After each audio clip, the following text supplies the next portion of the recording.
Famille, les papos sont cassés. Les papos sont cassés. La vérité commence à sortir. Qu'est-ce qui se passe? Vous êtes tous informés ici avec moi. Il y a 2 jours de cela, il y avait une information qui traînait sur la toile. Cette information, quand j'ai vu, j'ai dit, il faut que j'attende d'abord, parce que ça là, c'est trop bizarre. Alors, famille, je vous demande de pousser les bleus. Pousser les bleus, on a le vif du sujet. Alors, qu'est-ce qui se passe? Nous sommes là, on nous dit que le Niger a fait une offre à l'Algérie afin de venir examiner et traiter cette histoire de crise. Bon, une histoire de crise qui existerait au Niger, que l'Algérie devait venir régler un problème au Niger. Alors, moi, je n'ai pas compris. J'ai dit, mais pourquoi le Niger va venir appeler l'Algérie pour venir régler une crise? Quelle crise? Cette histoire de Bazoum, c'est terminé. Donc, alors, pourquoi ils vont appeler l'Algérie pour venir régler encore ce problème? Parce que Bazoum ne peut plus revenir au pouvoir. Bon, comme je ne comprenais pas, j'ai laissé. Mais, vous connaissez tous les médias franco. Alors, qu'est-ce qu'ils ont fait? Ils ont laissé une information très bizarre. Ils ont fait courir des rumeurs. Et aujourd'hui, on va essayer de voir si cette information est avérée. Donc, avec moi ici, on va essayer d'analyser l'information donnée par Le Monde, le journal Le Monde. Famille, continuez à pousser les bleus. Poussez les bleus, prenez cette vidéo-là, informez tous les Africains, informez tous les Nigériens. Parce que la vérité est sortie. Qu'est-ce qui se passe? Voici ce que disait Le Monde, le journal français. Niger, 29 soldats tués dans une attaque djihadiste. Cette attaque intervient au moment où le régime militaire au pouvoir a accepté d'examiner une offre de médiation de l'Algérie pour une solution politique à la crise. Voilà. Donc, quelle offre? Donc moi j'étais là, les gens parlent de ça. Oui, l'Algérie a accepté, l'Algérie a accepté. Je suis là tranquillement. Voici qu'une autre information qui sort cette fois-ci. L'Algérie a décidé de parler, le Niger a décidé de parler. Qu'est-ce qui se passe? Alors, famille, voici ce qui se passe. Mes familles, poussez les bleus. Poussez les bleus, comme ça on va essayer de comprendre ce qui se passe. Alors, qu'est-ce qui se passe, famille? Crise au Niger. L'initiative algérienne rejetée.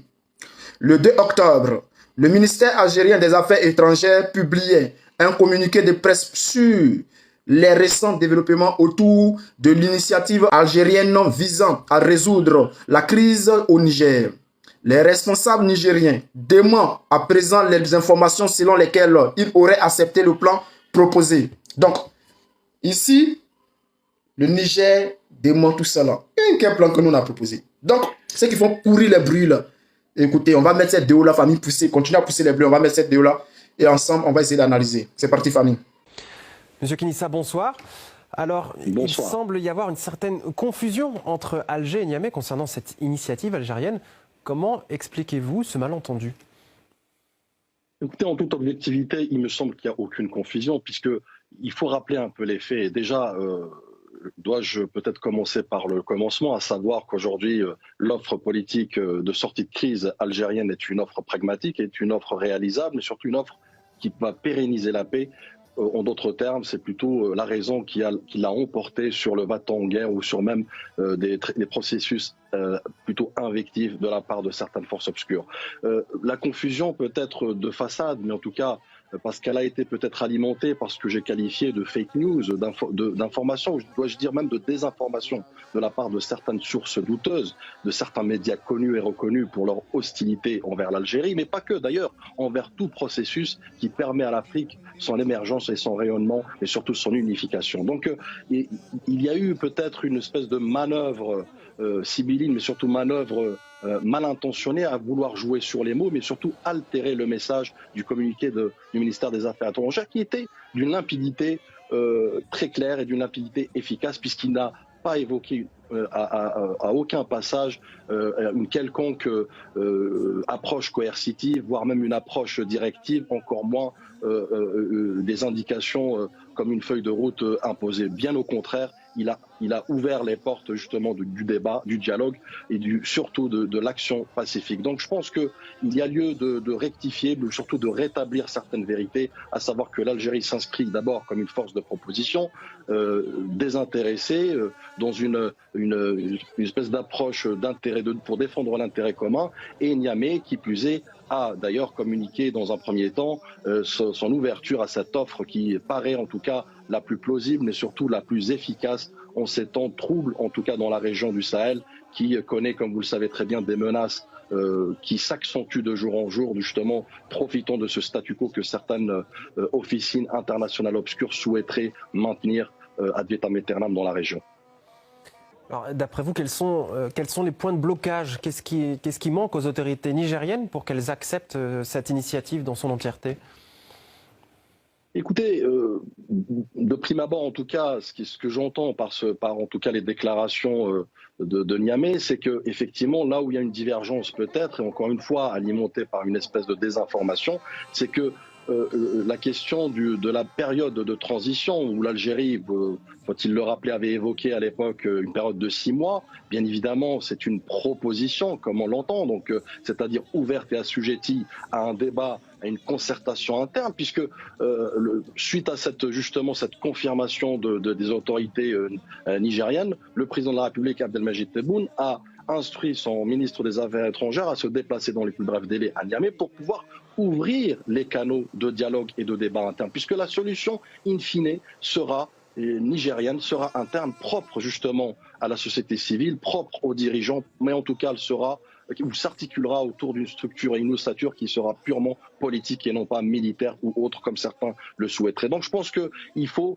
rester, je dirais, sérieux, mais surtout rigoureux dans ce type d'approche dans lesquelles certains, encore une fois, pays qui souhaiteraient l'échec du processus de paix par hostilité envers l'Algérie, mais l'Algérie est beaucoup plus grande que ça, puisque l'Algérie, aujourd'hui, on pourrait dire qu'elle est en train de réécrire peut-être l'histoire de la région du Sahel et même de l'Afrique, puisqu'elle a évité un scénario désastreux, un scénario qui vraiment voulait en tout cas hypothéquer la stabilité, mais surtout aussi la sécurité de l'Afrique sur l'autel justement de certains peut-être feuilles de route dictées par des forces étrangères.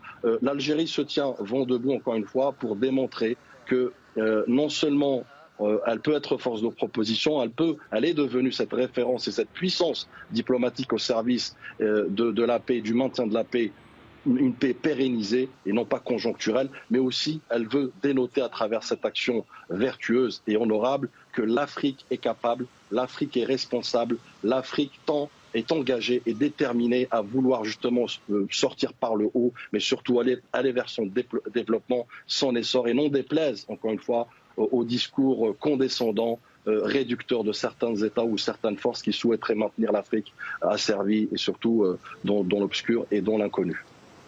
Alors, si je vous entends bien, il n'y a pas de crispation entre les deux pays et ce malentendu aurait pu être instrumentalisé par, je vous cite, des forces obscures, mais dans l'intérêt de qui tout ceci ?